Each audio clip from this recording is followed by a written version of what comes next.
Saya mana-mana kuliah saya akan sebut anak, selama kita menjadi anak, jahat macam mana, busuk macam mana, mak kita, mak mertua kita tetap kena jadi anak yang taat pada mereka. Pasal Quran kata, wasahibhuma fid dunya ma'rufa. Tak gugur ayat ni. Kita jadi anak sampai bila-bila dengan mak ayah mesti kena baik. Tapi kalau kita jadi mak, kena beringat pula.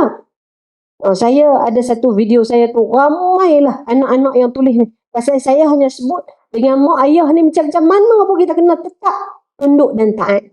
Video ramai yang tulis kat saya. Saya tak kena. Kami ni mak kami tinggal kami. Kami ni ayah kami tinggal kami daripada kecil. Nafkah tak dibagi. Tinggal kami. Tinggal buta-buta lagu tu je. Bukan satu, bukan dua. Beratus puan-puan. Bila saya scroll tu, ya Allah, kata takutnya tengok zaman hari ni kita duk kata anak je salah. Rupanya mak ayah pun salah.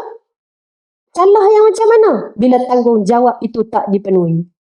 Maka kerana itu, kan, bila kita sebut zaman hari ni hak mak mertua, hak mai kes kat saya ni, dia kata mak mertua saya asyik duk print screen je.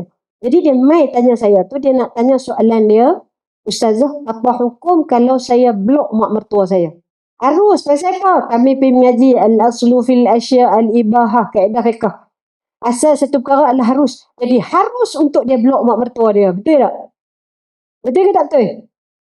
Boleh tak blok mak mertua dia? Boleh, Buat tak boleh. Telefon dia. Betul tak? Tapi kalau kita blok tu, selesai tak masalah? Selesai tak? Tak selesai juga. Jadi sebab itu kita kata, ada benda-benda yang dia tak boleh diselesaikan, tapi Tuhan bagi kat kita sebagai satu ujian. Orang tua-tua ni macam Quran buruk. Nak dibaca, tak terbaca. Kalau dibuang, hukum dia berdosa.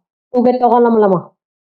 Jadi sebab itu, bila bincang tentang perkara tersebut, ni, kerana telefon ni zaman orang mula membanding-bandingkan.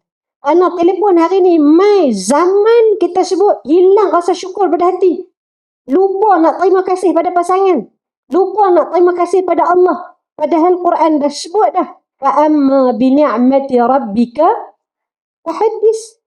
Quran kata, ya Allah Ta'ala bagi tu, nikmat-nikmat tu sebut. Kita sebut tak? Sebut, tapi bercampur lagi banyak hak tak dapat. Hak kita duk komplain apa?